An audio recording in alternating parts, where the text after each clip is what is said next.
Profe. Ok, vale. Bueno, muchachos, pues buenas tardes, buenas noches a todos, perdón, esta ya es la clase 15, la próxima es la 16 y después de la clase pues tenemos ya parcial, ¿sí? Este, este tercer corte hemos estado hablando acerca de los bioempaques, ustedes pues tuvieron que haber hecho un trabajo en el transcurso de la semana acerca de diferentes fuentes para la elaboración de bioempaques como el almidón, algunas películas hechas a base de proteínas, entre otras nanocompuestos, ¿sí? La idea era que ustedes profundizaran en estos temas porque hacia allá se están dirigiendo los empaques y los envases. Digamos que los embalajes todavía no cogen tanta cancha como empaques y envases, ¿sí? Entonces, por eso es importante estudiar este tema, porque ciertamente hay que tener claros los principios básicos del diseño, de las materias primas, del empaque, del envase y el embalaje, pero también hay que estar al día con las tendencias y con las leyes que rigen al país o al departamento o al mundo entero, donde cada vez pues toma más fuerza esta conciencia ambiental. Entonces, para iniciar con la clase de hoy, vamos a preguntarnos qué son los bioempaques. Justamente la semana pasada estábamos viendo la solución a todos estos problemas de contaminación que se generan sobre todo a partir del plástico, porque ustedes ya saben que el plástico es eh, digamos que la mayor parte o el mayor porcentaje del plástico que se produce a nivel mundial justamente es para empaques y envases.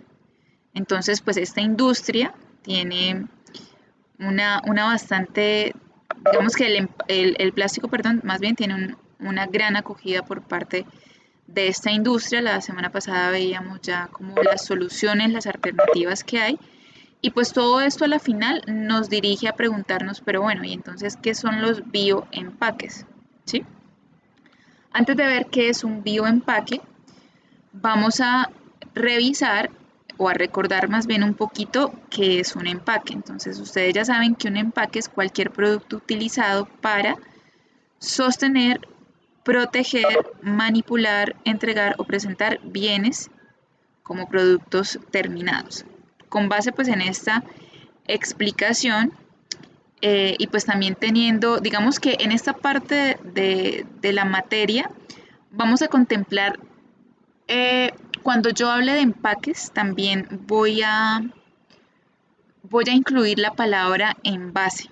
Envase porque ustedes saben que pues hay productos, eh, algunos productos que hoy en día son envasados también o se está tratando de envasar en productos que son biodegradables, o sea, hay de todo un poco. Entonces, digamos, para generalizar, cuando hable de empaque en este corte, pues me voy a enfocar también en el envase. Ciertamente ustedes ya conocen las diferencias entre envase y empaque, pero lo que sí saben es que tanto el envase, el empaque y el embalaje forman parte de lo que se conoce mundialmente como el packaging, que son todas estas funciones de proteger, de contener algún producto, de hacer marketing también, de preservar las propiedades de un producto. Entonces, vamos a hacer referencia como a estos dos términos sobre todo.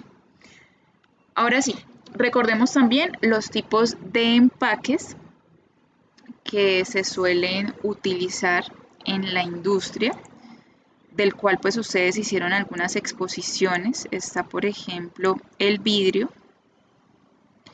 que es un material bastante resistente y al mismo tiempo frágil. Al ser tan resistente, es un material, mejor dicho, es el material que más tiempo se demora en degradarse, ¿sí? Eso es lo que pasa con el vidrio. El vidrio difícilmente se oxida, el vidrio difícilmente se raya, el vidrio difícilmente se desgasta, pero pues con el impacto sí es muy frágil y se rompe, pero dura muchísimo más que los otros tipos de empaques que ustedes ven acá. Y por eso es que es tan difícil que el vidrio se degrade Y digamos, así como tiene su pro y su contra, el hecho de que se demore tanto tiempo en degradarse hace que sea un envase reutilizable, es decir, que muchas empresas que envasan sus productos en vidrio traten de recoger nuevamente los envases, les hagan un lavado, una desinfección y vuelvan y empaquen ahí, envasen, perdón, los productos que después deseen envasar, ¿sí? También está el metal. El metal también es, bueno, es un material bastante resistente, sobre todo dependiendo del metal, ¿no? Y de la aleación, entiéndase por aleación, la mezcla entre, sobre todo entre el hierro y otros metales, como por ejemplo el aluminio. Entonces, hay por ejemplo en la industria del petróleo, las plantas que trabajan con procesos de refinación del petróleo y las cuales producen biodiesel o producen diésel o producen, perdón, biodiesel no, producen diésel, producen gasolina, producen combustible para avión, producen asfaltos, producen gases, producen justamente los componentes del plástico. Todas estas, digamos, todos esos procesos, cuando se va a pasar los fluidos, tanto derivados como del petróleo como el petróleo mismo, estos deben ser transportados y, digamos, en sus procesos manejados a través de ciertas tuberías que deben tener unas aleaciones muy, eh, digamos, muy pro, es de las más pro que existen en la industria, porque resulta que en estos procesos de la industria del petróleo se manejan altas temperaturas y además estos compuestos que pasan a través de estas tuberías tienen alta acidez. Y cuando hay alta acidez y alta temperatura, eso es una bomba en cuanto a corrosión, es decir, este líquido, este compuesto, este fluido que va pasando a través de las tuberías empieza a reaccionar con las paredes de las tuberías y se empieza a comer, empieza a haber corrosión y empieza pues a desgastar las tuberías y luego es cuando eh, vienen los escapes, es decir, ha llegado a un punto en el que el fluido se ha comido tanto el metal que forma un hueco y luego pues hay escapes y eso puede ocasionar quemaduras en operarios y hasta la muerte. Entonces, digamos que dependiendo de lo que justamente se vaya a envasar, del tipo de fluido, del tipo de sólido, del tipo de material que se vaya a envasar en un metal, hay que crear una aleación o hay que definir el metal. Entonces, por ejemplo, lo que es comida, que no está, pues que no tiene esta temperatura ambiente y además pues tiene un pH, digamos, más básico que ácido, eh, requiere de un metal como el aluminio, no necesita prácticamente hierro, ¿sí? Bueno, en fin, eso es un poco acerca o resumen acerca del metal. También están los textiles. Sin embargo, con los textiles ha pasado algo curioso. Hace unos años, no tantos, los textiles que se utilizaban tanto para empaques, embalajes y bueno, algunos envases, eran hechos a partir de materiales, digamos, materiales de compuestos orgánicos o compuestos naturales, por decirlo así, como el algodón y unas clases de seda. Sin embargo, cuando se vio la utilidad del plástico y que del plástico se podrían sacar microfibras de plástico, pues empezaron a fabricar textiles a partir del plástico. Y pues bueno, digamos que de un tiempo para acá los textiles hechos a base de algodón y de seda sobre todo han sido reemplazados por las fibras de plástico. Bueno, también tenemos el papel, aún vemos empaques, envases y embalajes a partir de papel. Creo que el papel siempre ha sido como muy necesario, además de que es económico, es de los materiales, el material como más económico que hay. Al igual que las cajas que están hechas a base de madera y por supuesto el plástico, el rey del empaque, el envase y el embalaje. También tenemos, bueno, esto sí no se expuso en el corte pasado, pero están los materiales cerámicos y están los materiales multicapa, como el Tetra Pak, por ejemplo, que es una combinación o es, digamos, el apilamiento de varias capas de diferentes materiales, donde cada material cumple una función especial en la protección, ya sea del líquido, del fluido o del sólido que vaya a contener dicho envase. Entonces se encuentra, por ejemplo, el polietileno, el aluminio y el cartón. Varias capas de polietileno, si se dan cuenta, es más usado como el plástico. Y el aluminio también, solamente una capa y también una capa de cartón. Bien, entonces esto era más como recordando los tipos de empaques.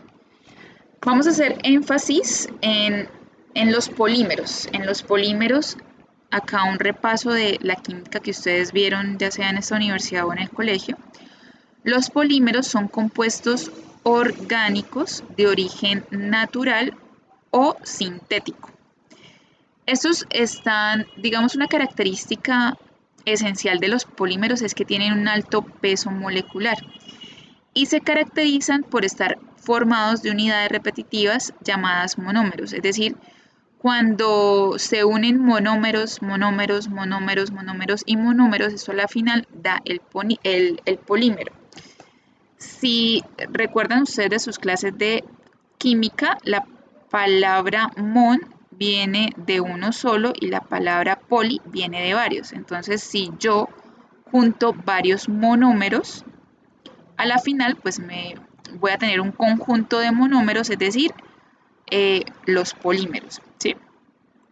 Dentro de los polímeros sintéticos está, por ejemplo, el poliestireno. El poliestireno que ustedes ven acá, denme un segundo, les voy a compartir. Denme un segundito, les comparto acá unas imágenes para que vayamos repasando cómo este. A ver, por acá.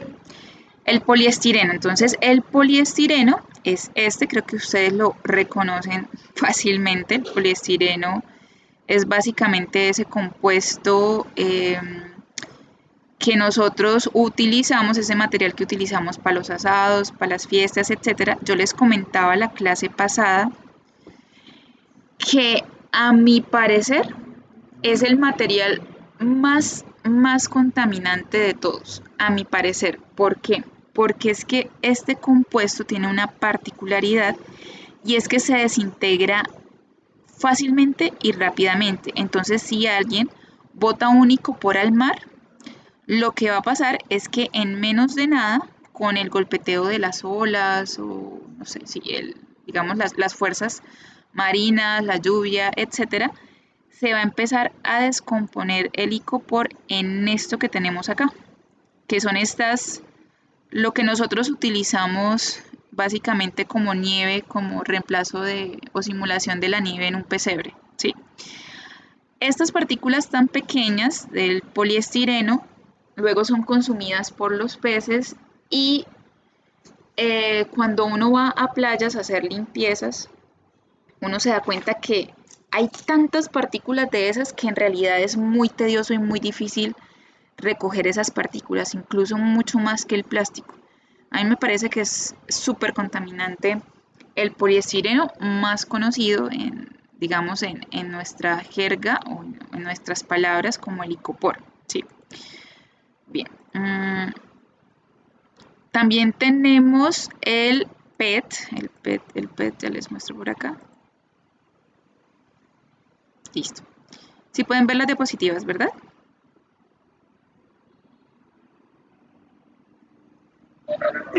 Vale. El PET es más conocido como el polietileno tereftalato.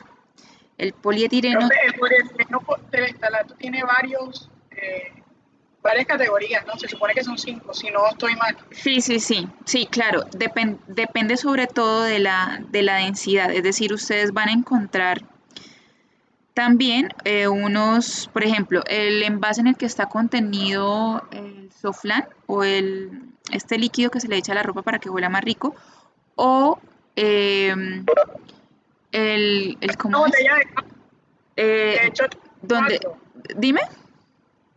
que una botella de agua puede tener cuatro.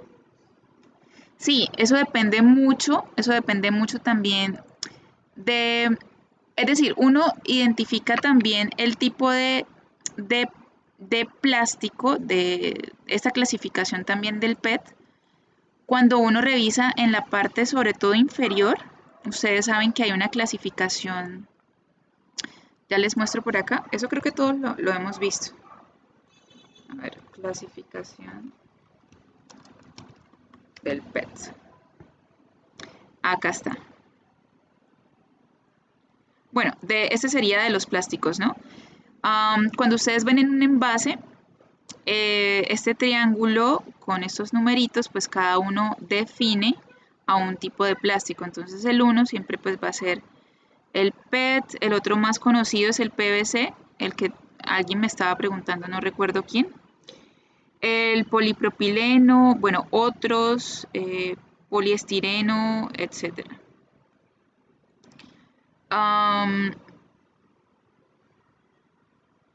Acá está, esto es lo que les quería mostrar. Por ejemplo, acá se ve un poco más visual el PET, el poliestireno de alta densidad, este es mucho más pesado y mucho más resistente, el PVC, el polietileno de baja densidad, que son esas bolsitas que son frágiles, el polipropileno, también tenemos el poliestireno y bueno, otros tipos de plásticos. Solo repasamos el corte pasado justamente. Bueno, sigo acá con las diapositivas. Bueno, entonces teniendo en cuenta esto, también hay biopolímeros. Ya ahora vamos a pasar a la explicación de los biopolímeros, pero antes entonces, ¿qué son los bioempaques? Después de ver o repasar los empaques, los tipos de empaques y qué son los polímeros que pueden ser naturales, de origen natural o de origen sintético. Los bioempaques son empaques elaborados con materias primas, oígase bien, renovables y o que pueden ser compostables al final de su uso.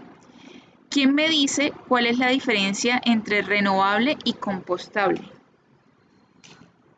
Profesora, sigo viendo como la pantalla de búsqueda, no la presentación. Ah, ok, dame un segundo. A ver.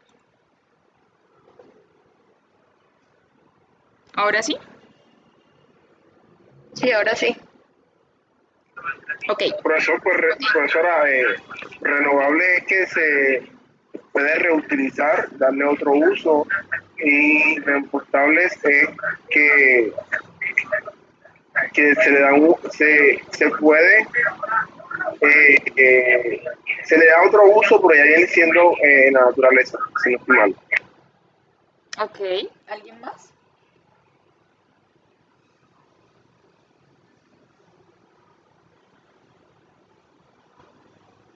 ¿No? ¿Nadie más? Ok. Sí. Dime. Profe, ¿usted es capaz de descomponerse biológicamente en un lugar adecuado? ¿Qué? ¿El compostable? ¿O qué? Sí, Ok, ¿y el renovable? ¿Ustedes han escuchado el término energías renovables? Sí. Porque la energía eólica es una energía renovable.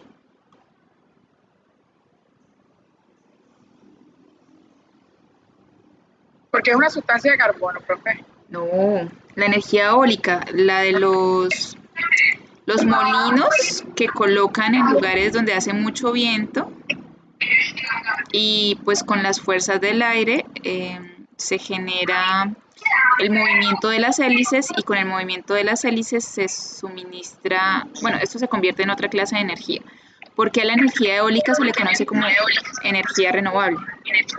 Profesora, pues como usted bien lo dice, la energía eólica se produce mediante el viento, la naturaleza, no se agota, siempre está ahí, siempre se renueva, se podría decir así. ¿Cómo es que dice esa frase que la energía ni se crea ni se destruye? ¿Sí la han escuchado? Solo se transforma. Solo se transforma, muy bien. Y que ustedes conocen la famosa ecuación de Einstein, que la energía es igual a ¿qué? ¿No la recuerdan? Es igual a la masa por la velocidad de la luz al cuadrado. Esta ecuación es súper famosa, muchachos. Ok.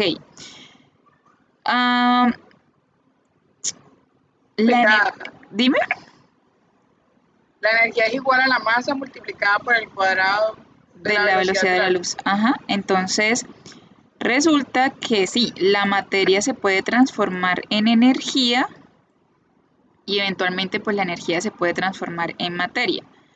Un claro ejemplo es que cuando nosotros comemos, eso es materia que a través de una serie de reacciones químicas que pueden ser endotérmicas o exotérmicas, esa materia, o sea, en las reacciones que se hacen por dentro de nuestro organismo a partir de lo que consumimos, generan energía y también absorben energía, y dicha materia, a través de estas reacciones químicas, se descompone en partículas más pequeñas donde se libera energía. Esto es, digamos, un pequeño repaso como de la química que ustedes vieron y de la física, porque eso hace parte también de la química y la física.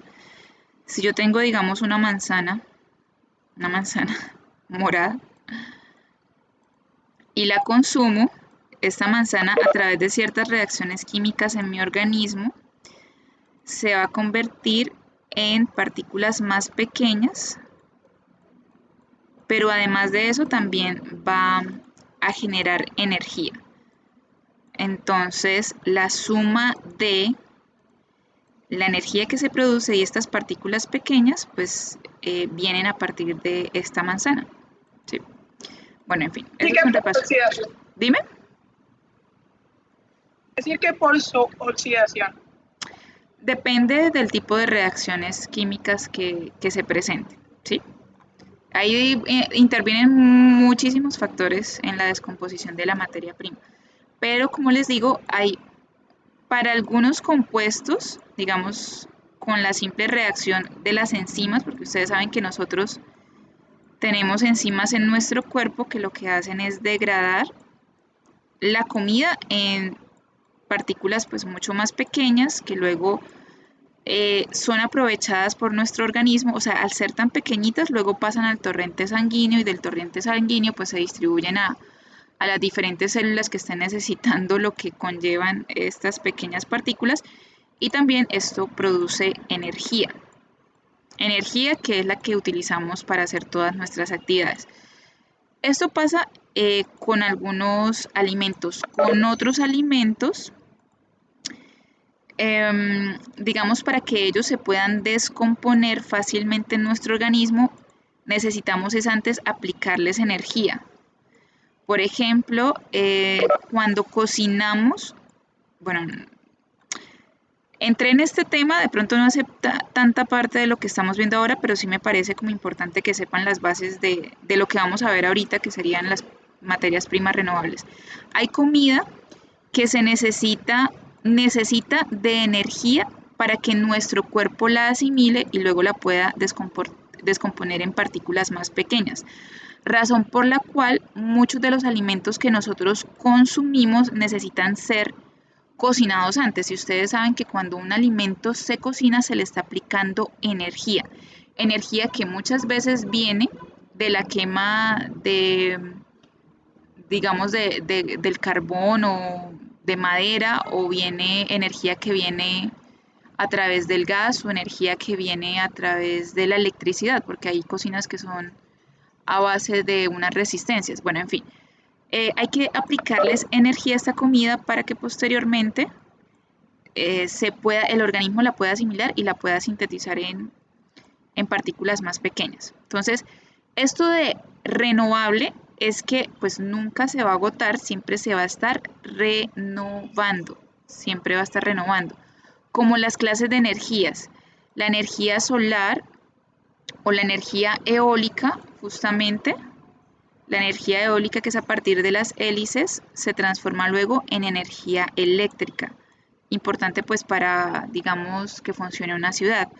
O la energía hidráulica se transforma luego en energía eléctrica, o la energía mecánica en energía eléctrica, o la energía solar, que es el ejemplo de los paneles solares, que hoy en día pues están siendo mucho más usados porque son más accesibles y se están produciendo más en los países. La energía solar que es absorbida por estos paneles solares luego se transforma en energía eléctrica para las casas o para las empresas. Bueno, en fin. Por medio de convertidores. Ajá, sí, también.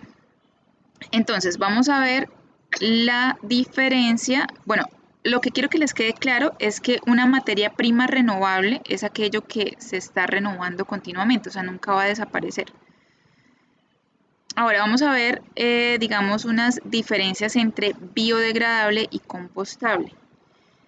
O vamos a ver más bien los conceptos de biodegradable y compostable, porque justamente esto es lo que se desea con los bioempaques, o que sean biodegradables o que sean compostables, que por lo general cuando es biodegradable, pues esto lleva a que sea compostable, por lo general, ¿no? Entonces, ¿qué es biodegradable? Biodegradable es el proceso de conversión bioquímico del material en agua, biomasa, CO2 o CH4. ¿Saben qué es el CH4?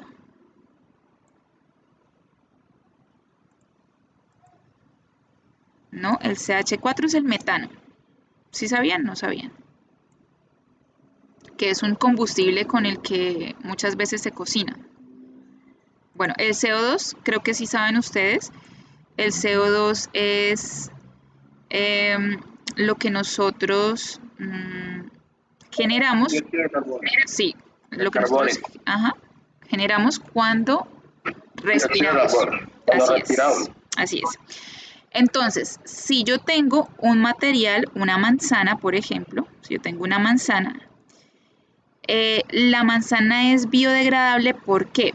Porque bajo condiciones de luz solar y bajo condiciones de humedad y bajo condiciones de otros organismos que actúan en su descomposición, la manzana puede llegar a descomponerse en agua, en biomasa, donde la biomasa simplemente es una masa de muchos compuestos orgánicos, o sea, es una mezcla de los compuestos orgánicos que están presentes en la manzana.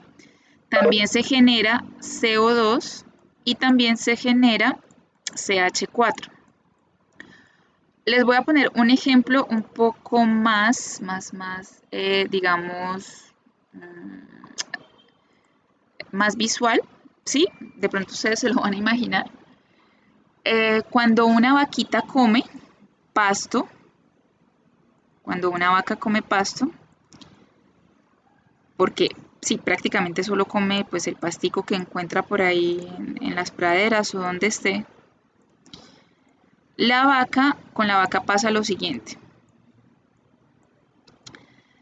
La vaca tiene que orinar, ¿cierto? Entonces, digamos que en la orina, aparte de ir ciertos compuestos orgánicos, también va agua.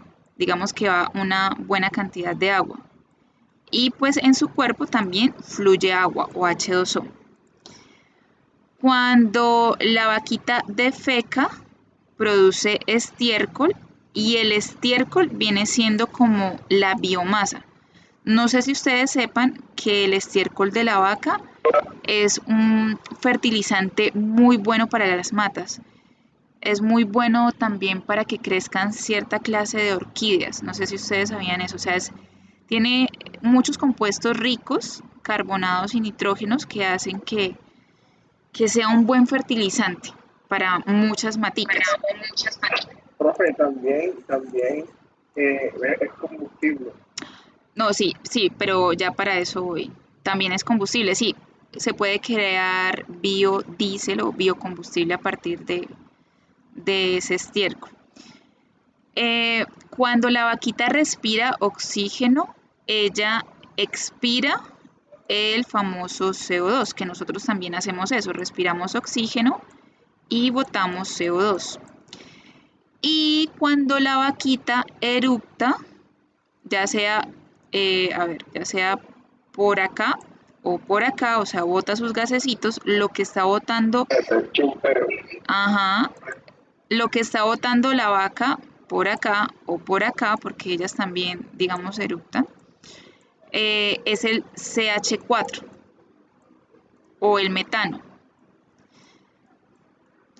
Entonces, nada más, o sea, si ustedes se dan cuenta, nada más con que la vaquita tome agua y la vaquita coma pasto, con estas dos cosas, la vaquita es capaz de producir dióxido de carbono, es capaz de producir metano, es capaz de producir biomasa y es capaz de producir agua. Entonces, por dentro de la vaquita hay una serie de procesos, una serie de microorganismos que intervienen para que pueda descomponer el pasto y el agua en todo esto que está acá. En todo esto que está acá, ¿sí? Ahora, lo más dañino de todo, lo más dañino que puede producir la vaca, en este caso realmente es el CH4. De hecho, en Estados Unidos, la ganadería es como el sector que más contamina, porque al tener tantas vacas en Estados Unidos, se consume, creo que es unas, o sea, hagan de cuenta que este es Estados Unidos, no estoy tan segura de la proporción, pero si no estoy mal, las cuartas partes del territorio estadounidense están para están para la ganadería y la otra cuarta parte del territorio estadounidense está pues para, digamos, la vivienda de las personas y para los cultivos que produzca este país. Ciertamente, al ocupar tanto espacio en Estados Unidos, o al ser utilizado tanto espacio en Estados Unidos por las vacas, ellas están emitiendo tanto CH4, que es un gran contribuyente, o sea, este gas, el metano que producen las vacas, es un contribuyente a esos gases de efecto invernadero. Los gases de efecto invernadero lo que hacen es crear una capa de gases que retienen. Venga, les explico rápidamente eso porque me interesa que aprendan. Esta es la capa de la Tierra. Hay una capa de ozono, que ustedes saben que pues ya tiene varios huequitos esta capa de ozono. Y resulta que también se crean una capa de gases de efecto invernadero. Se crea capa de gases de efecto invernadero. Y por la parte donde hay huecos en la capa de ozono, resulta que cuando el sol está pegando, esos rayos entran, digamos, con más potencia a través de esos huecos de la capa de ozono, y lo que debería hacer normalmente es que entran, rebotan y salen, y es que no recuerdo si reflejan o refractan, es que no recuerdo. Sí, o sea, pegan en la tierra y vuelven y salen. Invernadero, profe, hace que ellos queden dentro. Exactamente, pero ya dame un segundo, ya voy para allá. Entonces, resulta que estos rayos vienen con cierta energía que es aprovechada por la Tierra. La energía que no es aprovechada por la Tierra se supone que debería salir de la Tierra, pero justamente lo que están haciendo los gases de efecto invernadero es que están haciendo una capa tan potente que cuando la energía que quiera salir de la Tierra, mejor dicho, esa energía que está sobrando, que no es absorbida por la Tierra, quiera salir, no es permitida justamente porque acá hay tantos gases de efecto invernadero que lo que hacen es que empiezan a rebotar y se quedan atrapados en la Tierra. Al quedarse atrapados en la Tierra, entonces la Tierra se empieza a recalentar y pues bueno, ahí es cuando vienen esas subidas de temperatura tan feas, ¿sí? Bueno, eso es como a grosso modo lo que pasa con los gases de efecto invernadero como el CH4. Bueno. Ya esos gases de efecto invernadero no tienen reversar, ¿no? O por lo menos hacer algo para que se minimicen. Sería un buen tema para investigarlo. Una vez escuché una noticia de que la capa de ozono se estaba tratando de recuperar en algunas partes. Cuando era niña escuché que el mayor hoyo estaba sobre México. ¿Se escucha entrecortado? Bueno, les decía que cuando era niña yo escuché que el mayor hoyo de la capa de ozono estaba estaba situado como por los lados de México. Y pues bueno, hay algunos, digamos que una forma de que estos gases bajen, de que estos gases de efecto invernadero dejen de estar ahí, es dependiendo de la altura a la que estén, cuando hay nubes y hay lluvia, o sea, cuando se produce lluvia, entonces lo que hacen es que las gotas de lluvia atrapan algunas partículas de estos gases y entonces el agua de las nubes baja en forma de lluvia ácida, lo cual también es malo, porque esa lluvia ácida pues está quemando muchas plantas y está afectando también la piel de los seres vivos acá en el planeta. Pero bueno, eso es otro tema. Vamos a seguir con lo biodegradable. Entonces, en el proceso de conversión bioquímico del material en agua, biomasa, CO2 o CH4 se consta de 2 pasos. Romper las cadenas del polímero, es decir, pasar prácticamente de polímeros, si es posible, a monómeros, que sería como la partícula más pequeña de los polímeros, pero bueno, esa es la idea. Y una vez se rompan estas cadenas de los polímeros, para poder reducir su tamaño, hacer degradación por parte de los microorganismos. Por eso es que las bacterias, los hongos son necesarios en este planeta. Si no hubiesen bacterias ni hongos en este planeta, no habría degradación. ¿Qué pasa con estos microorganismos que interfieren acá? El material se convierte en sustrato para estos, de tal forma que pueden generar energía. Acá les cuento un chisme. Cuando yo estaba haciendo mi tesis de maestría, yo hice unos experimentos en el SENA de Bogotá. Esto es un chisme aquí que les cuento. Y yo tenía un compañero que estudió como zootecnia o bueno, algo de los animales. Y resulta que él estaba estudiando una clase de escarabajos. Los escarabajos primero comienzan como unas larvas, luego parecen como unas cucarachas, luego se transforman en una cosita con alas y luego terminan como un escarabajo. Eso parece, de verdad, eso parece como un Pokémon pasando por todas sus fases de evolución. Me pareció muy extraño porque nunca había escuchado eso en esa clase de insectos. En mi vida había escuchado, o sea, sí había escuchado la metamorfosis de la mariposa, que pasa de ser un gusano pues a ser una mariposa. Pero no había escuchado un insecto que tuviese como tantas metamorfosis, que fuese una larva, luego otro tipo de larva, luego que fuese un insecto con alas y luego pues finalmente fuera un escarabajo. Eso me pareció súper interesante. El caso es que yo pude ver como las fases de crecimiento de estos organismos, estos microorganismos, no, estos organismos porque no son tan micro, pero lo que el compañero estaba estudiando es que dentro de los sistemas digestivos de la transformación de esta especie hay unas enzimas. Las enzimas sí vendrían siendo como, o las bacterias que tienen, vienen siendo parte de esos microorganismos que descomponen cierto tipo de materiales. Me pareció súper curioso lo siguiente. Hay alguno, no sé cuál, porque en realidad creo que era una investigación muy buena que no daba como para estarla divulgando por ahí tan fácilmente, pero en alguna fase de este microorganismo a él se le daba de comer icopor, o sea, digamos que esta es la larva, y a la larva se le daba icopor. Y la larva comía icopor.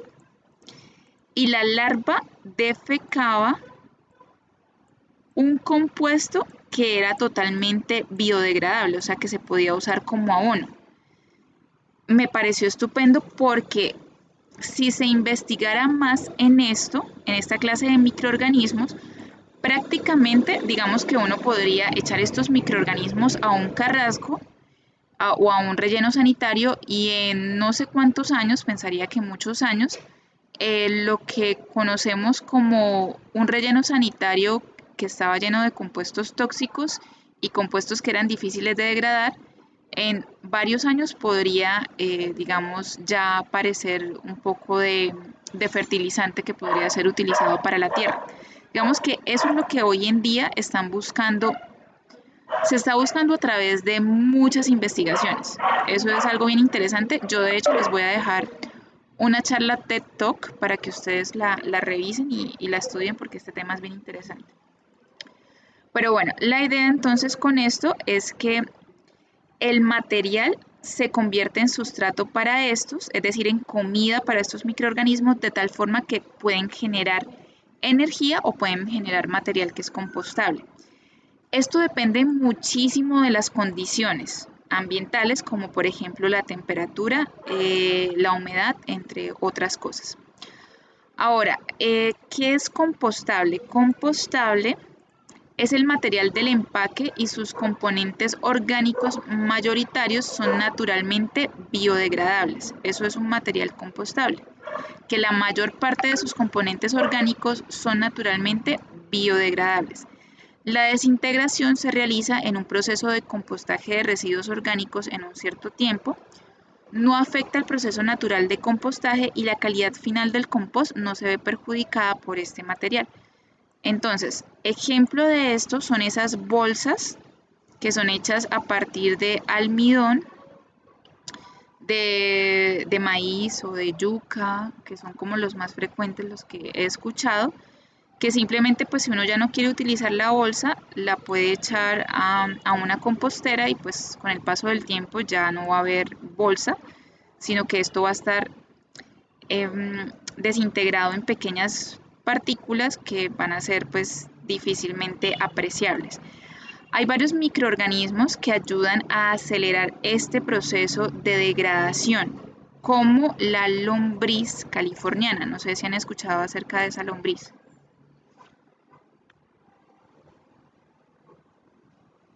¿Se han escuchado de la lombriz californiana que ayuda mucho pues, a acelerar el proceso de degradación? Y cuando estas lombrices... Creo que en algunos le echan algo así como, eso le llaman como una miel, ahora mismo no me acuerdo muy bien el nombre, y se la echan a esa lombriz californiana y producen como un compostaje. Sí, es que lo que las lombrices defecan es un fertilizante muy bueno, o sea, el compost, los mejores fertilizantes naturales que se crean hoy en día son a partir de la utilización de esta lombriz. Sí, creo que es la profesora, era melaza, creo que lo que Ah, ok, listo. Alguna vez estuvimos haciendo un ejercicio con eso en bachillerato y creo que veía que hacían era eso para el tema de compostaje. Okay. Profe, pero le echan también residuos orgánicos, ¿no? Sí, claro. O sea, yo por ejemplo quiero hacer, mi familia tiene como una parcelita y yo quiero hacer una compostera y estoy hablando con alguien y ese alguien me sugirió que el compost que se genera a partir de utilizar esa clase de lombrices es muy bueno porque lo que defecan esas lombrices digamos, tiene unos nutrientes muy ricos para luego echárselo uno a los arbolitos y que los arbolitos pues crezcan bien chéveres o se pongan bien bonitos. Entonces, las consigue en Mercado Libre. No, sí, eso se consigue en cualquier parte. Hay mucha gente que está, hoy en día hasta hacen compost en las casas, entonces eso lo venden casi en todas las ciudades.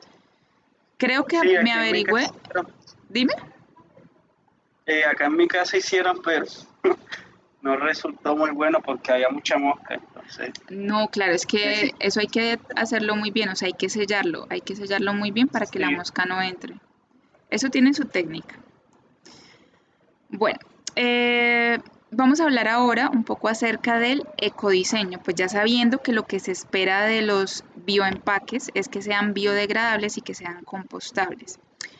Hablando del ecodiseño, la concepción original de un objeto u obra que tiene como preocupación añadida la funcionalidad y la estética, la sostenibilidad ambiental. Entonces, respecto a lo que vimos el semestre pasado de realizar el diseño o la metodología, sí, una metodología que se usa para generar el diseño de un empaque, a esto le vamos a añadir la parte de sostenibilidad ambiental. Ustedes ya saben qué significa la palabra sostenible y pues más, digamos, ambiental acentúa el compromiso que tenemos con el medio ambiente. Entonces, en cuanto al ecodiseño, la idea es reducir la cantidad de materiales, reducir también las dimensiones. ¿Por qué es importante reducir las dimensiones? Acá los voy a llevar o a transportar un poquitico a conceptos de logística. Cuando yo reduzco dimensiones, yo tengo que emplear menos espacio o yo empleo menos espacio para guardar en bodegas y para guardar en el vehículo que me va a transportar el inventario. Al reducir este tamaño, al reducir estas dimensiones y al reducir el espacio utilizado tanto en bodegas como en un vehículo de transporte, pues yo estoy reduciendo los costos y también estoy dando paso a que se puedan guardar más cosas o pues el espacio sea aprovechado de una mejor manera. Otra característica del ecodiseño es que sea desmontable y durable. Aquí quisiera escucharlos a ustedes porque creen que en el ecodiseño es bueno que este sea desmontable y que sea durable. Quiero que ustedes den su opinión.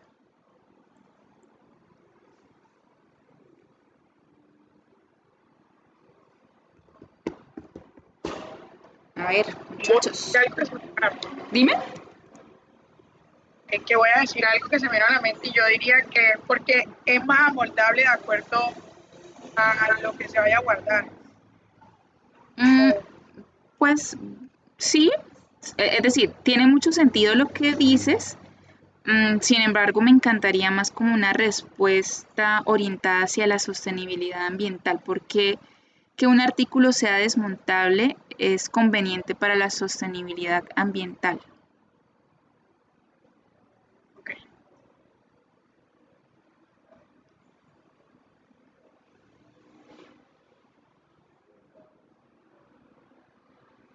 ¿No? ¿Ni idea?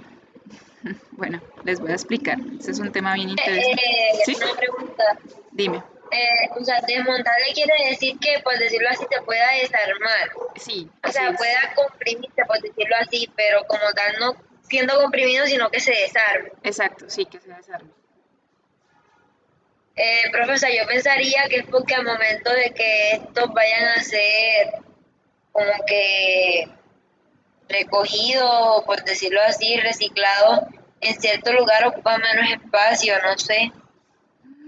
Uy, vas Digo por ahí. yo. Casi le pegas, casi. Pero vas por ahí, estás muy cerca. Estás muy cerca, Marian. Es que dijiste algo fundamental. O sea, sí. Tiene que ver con el reciclaje, justamente. Pero no tiene que ver tanto con el almacenaje. No sé si usted lo sabría explicar mejor que yo. Bueno, ok, les voy a explicar entonces. Resulta que cuando, a ver, ¿cómo les digo? Supongan esta silla. La silla está hecha de varillas de metal, ¿sí? Es decir, el soporte de la silla está hecho en metal y el espaldar de la silla está hecho con madera, o bueno, con plástico. No, sí, mejor con plástico. El espaldar de la silla está hecho con plástico y también el asiento de la silla está hecho con plástico. Entonces, ¿qué pasa si esta silla está pegada por todos lados con un pegamento súper difícil de despegar y mejor dicho con soldadura por todos lados, y resulta que yo ya no quiero esa silla y la quiero botar. ¿Qué pasa cuando cuando esta silla llega al final de su ciclo de vida? Que como es tan difícil de separar las varillas que soportan la silla, que están hechas de metal, del plástico, que le da pues, digamos, la ergonomía a la silla, como es tan difícil de separarlo, pues yo digo, no, pues ya lo boto al relleno sanitario y no pasa nada. O sea, me es muy difícil separar los compuestos y reciclarlos. Pero si esta silla tiene esos soportes de metal, esas varillas de metal, y tiene esta parte en plástico y simplemente están, no sé, pegadas con tornillitos, y ya no quiero tener más esa silla y lo que quiero hacer es que se la quiero dar a los recicladores, o bueno, los recicladores la cogen y luego ellos empiezan a separar el plástico y el metal por una parte y por otra, les va a ser tan fácil desarmarla con los tornillos que pues eso trae como consecuencia que el reciclaje sea mucho más fácil. No sé si me hago entender. ¿Sí? Ok. Entonces, esto pasa con todos los materiales que se fabrican hoy en día. De hecho, si Profe, ustedes... Sí, dime. qué pena interrumpirlo. O sea, realmente no capté la idea que usted nos quería brindar. No sé si lo que usted quiere decir es que al momento de un material, o sea, que tenga diferentes piezas, por ejemplo, un abanico, por así decirlo, que se compone por diferentes partes, si este estuviera sujeto, o bueno, algo más fácil, un teléfono, los iPhone, ellos no se desarman. En cambio, los otros, uno les quita la batería, la tabla, no sé qué. Sí. A eso es lo que te quieres referir. Claro. Sí, cuando hay... Sí, claro, a eso era exactamente lo que me refería. La mayoría de materiales que tenemos hoy en día a la mano están compuestos no solamente por un material, sino por muchos. Si vamos a ver, por ejemplo, un tapabocas, el tapabocas está hecho, digamos, el que compramos en las droguerías, está hecho por, no recuerdo qué tela es esta, pero al interior del tapabocas hay un alambre, un metal, una clase de metal que en realidad pues no estoy segura qué es. Si digamos que yo quisiera reciclar las partes de ese tapabocas, me sería fácil romper la tela y sacar el metal y reciclarlo para otro uso. O lo mismo pasa con los celulares, como tú dices. Los celulares de antes eran, o bueno, no sé si los de hoy en día, porque en realidad nunca me he dado la tarea de destapar un celular de esos que fabrican hoy en día.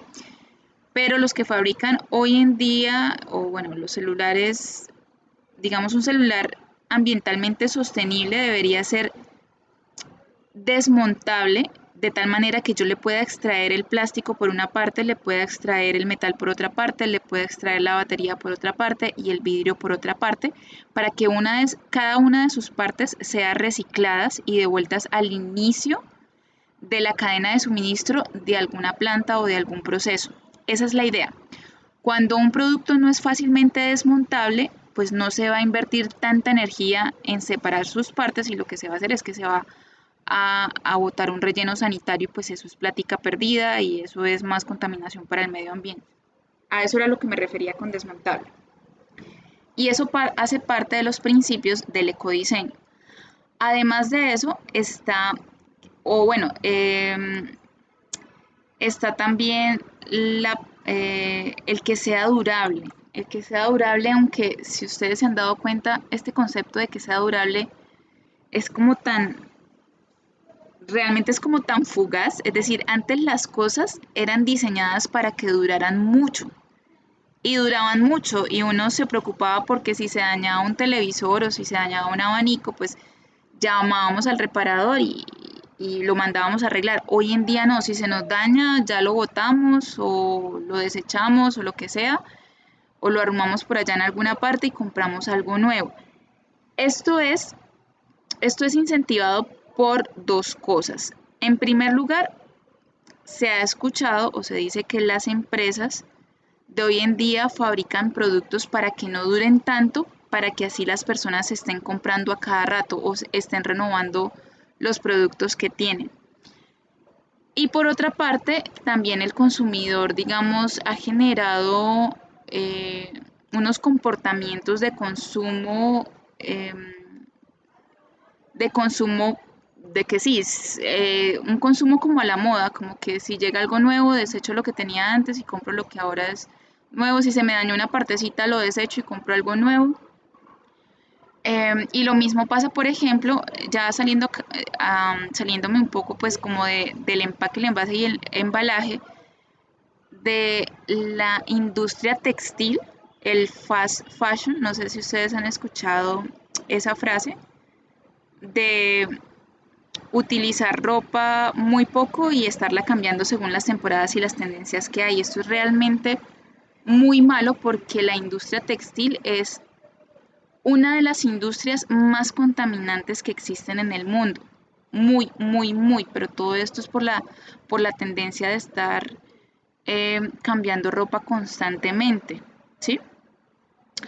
Bueno, entonces lo que se quiere justamente con el ecodiseño es que ojalá se pueda implantar en la conciencia del consumidor, comprar productos que sean durables y pues que las empresas también fabriquen productos que sean durables. Y eso está muy relacionado también con la economía circular. Si ustedes vieron al final del video de economía circular, lo que se pretende, digamos, por ejemplo, con un celular, es que si el celular se le dañó o ya venció, digamos, como el sistema operativo o un chip que haya vencido, no sé, porque ahora hay uno más nuevo, pues no se tenga que cambiar todo el celular, sino que simplemente se desarme un poco y se le introduzca un nuevo sistema operativo y se le introduzca un nuevo chip o una nueva memoria, sin descartar el celular por completo. Digamos, esa es una de las ideas que se tienen en la economía circular. Bueno, otro principio del ecodiseño es que sea multifuncional, que pues se pueda reusar y se pueda reciclar. Y esto pues tiene que ver mucho con lo que les acabo de decir, en todo esto que les acabo de decir, mejor dicho. Otra característica del ecodiseño es que sea un monomaterial y un material bio. Cuando me refiero a monomaterial, es que ojalá sea un material, o sea, un producto hecho de un solo material, que no hayan como tantos materiales que hagan parte del producto final. Esto está muy relacionado con el principio de que sea, o con la característica de que sea desmontable. Si es un producto final que está hecho a base de un solo material, pues es más fácil reciclarlo, porque si es un producto hecho a base de metal, pues bueno, ya sé que simplemente lo reciclo ya, porque no tiene otras partes que luego yo las tenga que separar para poder ser utilizadas al principio de otro proceso en la cadena de abastecimiento. Si es un producto compuesto por varios materiales, pues bueno, la idea es que sea desmontable para que yo pueda separar los productos que voy a reciclar. Y pues bueno, también que ojalá sea un material bio. ¿Para qué que sea un material bio? Pues para que se pueda descomponer. Es decir, si no es durable, digamos que esta es como la contraparte. Si no es durable el producto que estoy vendiendo, pues ojalá que sea un producto que esté hecho a base de materiales biodegradables, porque ustedes saben que los materiales biodegradables se descomponen, no duran tanto y se descomponen fácilmente. Entonces, bueno, esto también depende de la utilidad del producto, ¿sí? De la utilidad del producto, de la función del producto. Si yo quiero un televisor, pues ojalá yo no voy a pedir que un televisor esté hecho a base de materiales biodegradables, porque si no el televisor me duraría, ¿qué? 2 días, y pues no me serviría. Digamos que esa no es la idea, ¿sí? Pero sí se podría pensar en, no sé, en otras tendencias. Por ejemplo, a esa gente que le encanta el fast fashion, es decir, que le encanta estar a la moda con la industria textil, pues con la industria así de la ropa, no sé de qué otra manera decirlo. Pienso yo, no sé, se me acaba de ocurrir acá dándole la clase a ustedes, que para que esta persona siga como satisfaciendo esta necesidad o esta necesidad o este gusto de estar a la moda y de estar cambiando constantemente de ropa, pienso yo que algún día se podría inventar ropa hecha a partir de materiales biodegradables, que la pueda usar 2 veces y que diga, ok, ya no quiero este vestido, lo voy a botar a la compostera y que las lombrices californianas se lo coman y que hagan un buen compost para las maticas que tengo en mi patio, por ejemplo. Y ahora me voy a comprar otra blusa, otro pantalón de material biodegradable y lo uso 2 veces y lo desecho a la compostera y así sucesivamente. Digamos que esta podría ser una alternativa bien chistosa, pero pienso que interesante ante esta problemática del Creo que fast ya fashion. existe. ¿Ya existe? Sí. Sí. Ah, ves, me quitaron la No, idea. pero ¿Quién me quitó la idea, Kelly? no sé. Pero, o sea, ahora mismo no retengo, pero sí sé que ya existe. Hace unos días, tal vez un mes, estaba leyendo un documento donde decía, pero o sea, son personas multimillonarias que realmente sí o sí no reusan la ropa, entonces decidieron usar ropa biodegradable. Ok. Y eso les es impuesto, entonces es por eso, más que todo. Bueno, sabes, acá pues conversando contigo, yo descubrí que días me puse a chismosear en Instagram si habían cuentas que vendieran ropa de segunda. Y me he dado cuenta de la cantidad de cuentas que existen en Instagram que venden ropa de segunda y tienen los super negocios de ropa de segunda y hay gente que compra ropa de segunda. Esto digamos que es una iniciativa bien interesante de esos emprendedores colombianos, no sé si se haga en otros países, pero creo que está teniendo bastante acogida esta parte de comprar ropa de Y segunda. porque eso se llama ropa de paca, pero realmente ahora las personas, por ejemplo, yo lo hice como 2 veces, pues la ropa que yo tengo, que ya sé que no me la voy a poner, simplemente la publicábamos en una página de una chica y le decíamos como que, bueno, esto vale 100.000 pesos, dame 20.000 por él y así, porque son cosas que realmente uno no va a usar. Sí, Entonces, así es. Alguien me escribió por acá. Ah, ok, listo, Angie. Sí, yo ya sé cuál es la excusa de ella. Bueno, entonces, pues espero más bien que les haya quedado muy claro estos criterios o estos factores que se tienen a la hora de realizar el ecodiseño. Y bueno, vamos a dejar hasta ahí, ¿sí? Vamos a dejar hasta ahí. Yo les voy a dejar un pequeño foro. Ustedes saben que el foro es fácil. Ah, bueno, les voy a hacer una observación de los foros. Yo estuve leyendo unos foros, muchachos, no, y pésimo. O sea, hay estudiantes que copian y pegan lo que dice en el artículo. Les da pereza como leer esa migaja de artículo que yo les puse para que ustedes reflexionaran. Entonces tengan cuidado porque yo sí me tomo el tiempo para leer los foros. Lo más probable es que les deje otro foro, no una tarea, digamos, como tan compleja o tan larga o tediosa como la que les dejé esta semana. Les voy a dejar más bien un foro y les voy a poner unos videos para que ustedes profundicen este tema que acabamos de ver, que es ya pues el ecodiseño, los bioempaques como tal. Y pues bueno, ya nos veríamos entonces la próxima clase y la próxima clase sería nuestra última clase. No sé si tengan alguna inquietud. yo pensé que la próxima clase era el parcial. Ah, no, yo sé que algunos, no recuerdo quién fue la persona que me dijo la clase pasada que hay un profesor, espérenme porque esto no lo quiero grabar.